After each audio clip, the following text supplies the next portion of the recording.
গঙ্গা নদীর উৎপত্তি কোথা থেকে? এটা আমরা প্রত্যেকেই কম বেশি সবাই জানি। গোমুখ থেকেই গঙ্গার উৎপত্তি, তাই না? আর এই গোমুখ কোথায় অবস্থিত? উত্তরাখণ্ডের গঙ্গোত্রী ন্যাশনাল পার্কের এরিয়াতে অবস্থিত গোমুখ। আর ম্যাক্সিমাম ট্রেকারদের বাকেট লিস্টে কিন্তু আছে গোমুখ তপোবন ট্রেকটি। বিশেষ করে যারা সনাতনী হিন্দু, তাদের কিন্তু জীবন দশায় একবার প্রত্যেকেরই ইচ্ছা হয় গোমুখ দর্শন করতে। যতটা সুন্দর এই ট্রেকটি, ঠিক ততটাই বিপজ্জনকও। এই ট্রেকটা কিন্তু সবার জন্য নয়। এই ট্রেকটি করার জন্য আপনাকে মেন্টালি এবং ফিজিক্যালি স্ট্রং হতে হবে, তবেই কিন্তু সম্ভব এই ট্রেকটিকে করা। তো এই গোমুখ তপোবন ট্রেকটি করার জন্য আপনাকে কি কি প্রস্তুতি নিতে হবে, কোথায় যেতে হবে, থাকবেন কোথায় এবং কাদের সঙ্গে যোগাযোগ করলে এই ট্রেকটিকে আপনি নির্দ্বিধায় করে আসতে পারবেন। হে প্রভু, রক্ষা করো বজরংবলী। হ্যাঁ, তুম রক্ষক, কাহু কো ডরনা। হ্যাঁ। তো গোমুখ তপোবন ট্রেকের সমস্ত খুঁটিনাটি ইনফরমেশন পেতে হলে আপনাদের কিন্তু এই ভিডিওটা স্কিপ না করে পুরোটা দেখতে হবে। তাহলে পরেই পেয়ে যাবেন গোমুখ তপোবনের সমস্ত ডিটেলস। তো বন্ধুরা, কেমন আছেন আপনারা? আশা করি প্রত্যেকেই ভীষণ ভালো আছেন।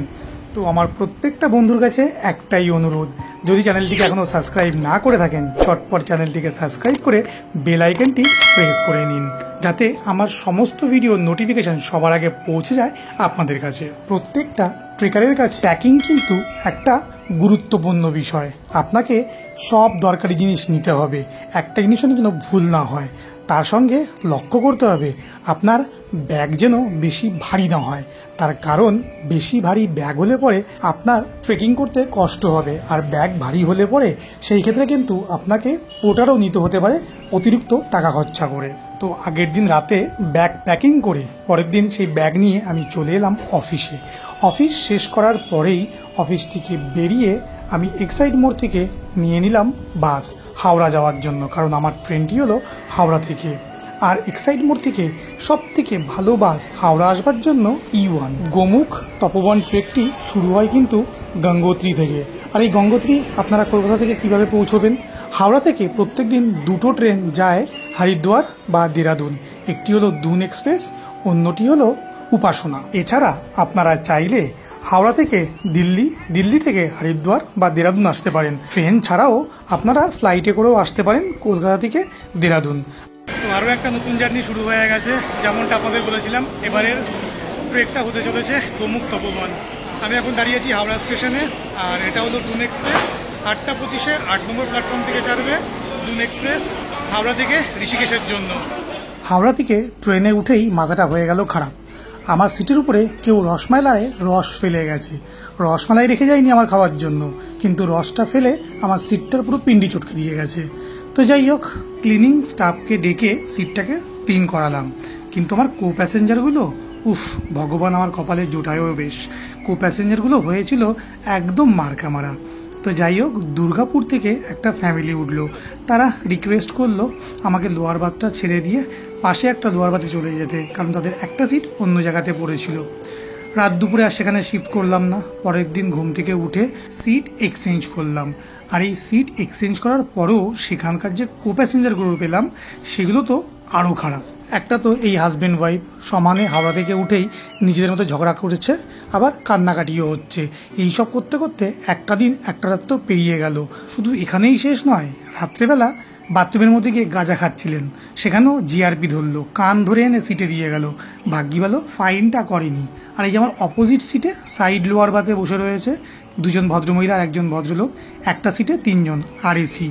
আর এরা তো এটাকে 3 টায়ার নয়, এটাকে ভ্যান্ডার বানিয়ে রেখে দিয়েছে। যাই খাচ্ছে নোংরা করে সেখানেই ফেলে রেখে দিচ্ছে। আর ওই দেখুন আর একজনের কীর্তি, হ্যান্ডিক্যাপ হয়েও অফ সাইড দিয়ে প্ল্যাটফর্মে উঠছে। বাহ, কি সুন্দর! এইসব কীর্তিকলাপ দেখতে দেখতেই একটা রাত একটা দিন কেটে গেল। এরপরে এলো লাস্ট নাইট।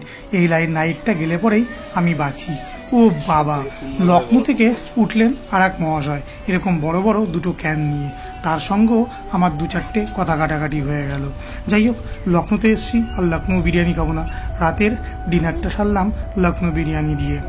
এরপর পরের দিন সকালে 2 ঘন্টা লেট করে হরিদ্বারে ঢুকলো আমার ট্রেন। গুড মর্নিং বন্ধুরা, আরও একবার এসে পৌঁছে গেছি Haridwar station.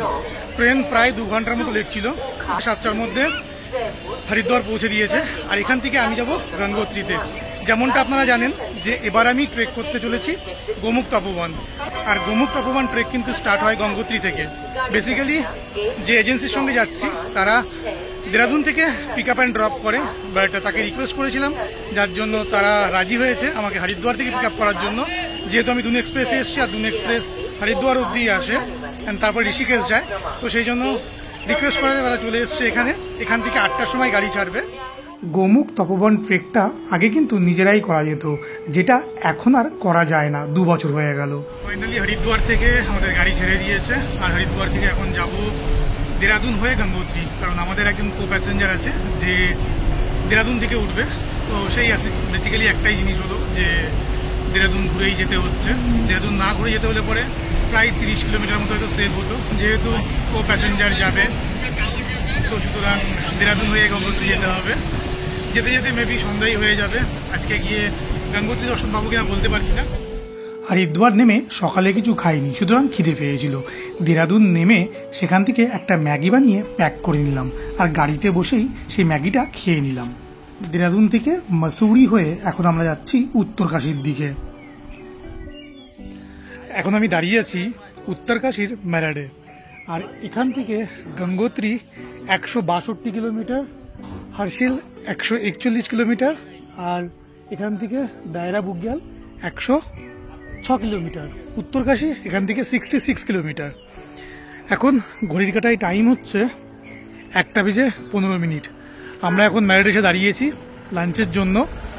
Basically lunch driver দাদাই করছে, আর তো কেউ লাঞ্চ করছে না। তার কারণ হচ্ছে আমাদের গাড়িতে একজন অলরেডি 2-3 বার বমি করে নিয়েছে, আর 2-3 জনের টেন্ডেন্সি আছে যে কিছু খেলে পরেই বমি হয়ে যেতে পারে, সেই জন্য তারা কেউ আর লাঞ্চ করছে না। আর আমিও অ্যাকচুয়ালি আশপাশের এরকম পরিবেশ দেখে আমিও কিছু লাঞ্চ করার রিস্ক নিতে পারছি না। বেসিক্যালি আমার তেমন কিছু হয় না, বাট তারপরেও আশেপাশের এসব দেখে বারবার তো আমারও মাঝে মাঝে মনে হচ্ছে যে আমারও হয়ে যেতে পারে। এখান থেকে আমরা এখনও যাবো গঙ্গোত্রী, আর গঙ্গোত্রীর ডিস্টেন্স হচ্ছে 162 কিলোমিটার। মসুরি ছাড়ার পর উত্তরকাশী ঢুকতেই আমরা পেলাম বৃষ্টি। কখনো বৃষ্টি হচ্ছে, কখনো আবার রোদ উঠছে, আর এই বৃষ্টির সাথে সাথে পাহাড়ের সৌন্দর্য যেন দ্বিগুণ বেড়ে গেল। এটা হলো নাগরাজা ভিউ পয়েন্ট। যেহেতু বৃষ্টি হচ্ছে তাই গাড়ি দাঁড় করিয়ে এখানে আমাদের গাড়ির জিনিসপত্রগুলো ঢাকা দেওয়া হলো। এবার পৌঁছে গেছি উত্তরকাশী চেকপোস্টে। উত্তরকাশী চেকপোস্টে বেসিক্যালি চেক করা হয় যারা গঙ্গোত্রী যাচ্ছে তাদের গঙ্গোত্রীর অনলাইন পারমিটটা করা আছে কিনা। এরপরেই আমরা পেলাম একের পর এক ট্রাফিক জ্যাম। যেহেতু 4 ধাম যাত্রা শুরু হয়ে গেছে সেই জন্য উত্তরকাশীতে জায়গাতেই ট্রাফিক জ্যাম পাচ্ছি। আর এই দেখুন কি সুন্দর একটা দৃশ্য। কিছু মানুষ পাহাড়ে ঘুরতে আসবে, কিন্তু তাদের নোংরামো জীবনেও কম করবে না। উত্তরকাশী ক্রস করার পর হর্ষিল হয়ে এখন আমরা যাচ্ছি গঙ্গোত্রীর দিকে। তো বন্ধুরা, আপনাদের যেটা বলছিলাম, আগে কিন্তু গোমুখ তপোবনটা নিজেরাই করা যেত, তবে এখন গোমুখ তপোবন ট্রেকটি করার জন্য উত্তরাখণ্ডের কোনো লোকাল এজেন্সিকে ধরেই তাদের মাধ্যমেই করতে হবে গোমুখ তপোবন ট্রেকটি। আর সেটা যদি আপনারা না করতে চান সেই ক্ষেত্রে গঙ্গোত্রী থেকে আপনাদের তপোবনের পারমিট করাতে হবে। পারমিটের জন্য মাথা পিছু লাগবে 500 টাকা করে, আর এজেন্সি নেবে 250 টাকা করে, মানে 750 টাকা। ফাইনালি এসে পৌঁছে গেছি গঙ্গোত্রীতে। আর গঙ্গোত্রী গেট থেকে এখন যাচ্ছি আমাদের হোটেলের দিকে। এখন 8:40 হয়ে গেছে অলরেডি। আর এখানে জাকিয়ে ঠান্ডা, মানে হঠাৎ করে কলকাতার 38-40 ডিগ্রি টেম্পারেচারের থেকে এসে হঠাৎ করে এরকম 4-5 ডিগ্রিতে চলে আসা, তো বুঝতেই পাচ্ছেন আমাকে দেখে যে এখানে কত ঠান্ডার মধ্যে আছি। তো ফাইনালি এসে পৌঁছে গেছি গোমুখের গেস্ট হাউসে, যেটির নাম মন্দাকিনী গেস্ট হাউস। আমাদের এজেন্সি এখানেই আমাদের থাকার ব্যবস্থা করেছে। মন্দাকিনী গেস্ট হাউস থেকে গঙ্গোত্রী মন্দিরের ডিস্টেন্স হলো 200 মিটার মতো। তো এখন যেহেতু রাত 9টা বাজে, গঙ্গোত্রী মন্দির বন্ধ হয়ে গেছে, এখন আর দর্শন পাবো না। তবে মন্দাকিনী গেস্ট হাউসের রুম এবং বাথরুম সব কিছুই কিন্তু একদম নিট অ্যান্ড ক্লিন। আর এটা হলো ব্যালকনি। ব্যালকনি থেকে ভিউটা কিন্তু ভীষণ সুন্দর। রাতের ভিউটা তো ভালো লাগছে, সকালের ভিউটা কেমন আছে পরে আপনাদের দেখাচ্ছি। তো হোটেলে পৌঁছেই ফ্রেশ হয়ে আমরা চলে এলাম ডিনারের জন্য। সারাদিন অনেক ধকল গেছে, মানে অনেকটা জার্নি করেছি, 300 কিলোমিটারের উপরে। তারপর আবার আগামীকাল সকালে 8টার সময় আমাদের ট্রেকিং স্টার্ট হবে গঙ্গোত্রী থেকে ভোজবাসার জন্য। 7:30 ब्रेकफास्ट रहेगा, 8 o'clock मूव रहेगा। तो जब भी मूव भूल जाए तो आप लोग रेडी रहोगे, ऐसा नहीं कि जैसे अभी थोड़ा टायर्ड थे तो समझ सकते हो, तो कल सुबह 8 बजे मूव हो जाएगा। ইনি হলেন দীপক ভাই। এনার সঙ্গেই আমি কিন্তু এই গোমুখ তপোবন ট্রেকটা করছি, আর এনার ট্রেকিং কোম্পানির নাম হলো ট্রেক ভেঞ্চার। ভদ্রলোক ভীষণ ভালো। আমি প্রায় 2 মাস ধরে ওনার সঙ্গে কথা বলছি, তারপরেই ঠিক করি যে এনার সঙ্গেই ট্রেকটা করব। তো বন্ধুরা, এই ভিডিওতে এতটাই। নেক্সট ভিডিওতে আমি আপনাদের দেখাবো কিভাবে গঙ্গোত্রী থেকে ভোজবাসা পৌঁছবেন, আর সেই ট্রেকিং রুটটি ঠিক কতটা ডিফিকাল্ট নাকি মডারেট, এই সব কিছু ইনফরমেশান থাকছে কিন্তু আগামী ভিডিওতে। তো আপনাদের যদি এই ভিডিওটা ভালো লেগে থাকে তাহলে ছোট্ট একটা লাইক করে দেবেন, আর আপনাদের মতামত অবশ্যই কমেন্ট সেকশনে জানাবেন। আর আপনার বন্ধুবান্ধবরা যারাই পরবর্তী ট্রেক করতে চাইছে গোমুখ তপোবন, তাদের সাথে কিন্তু ভিডিওটি অবশ্যই শেয়ার করবেন। তো বন্ধুরা, please please please please please subscribe subscribe subscribe.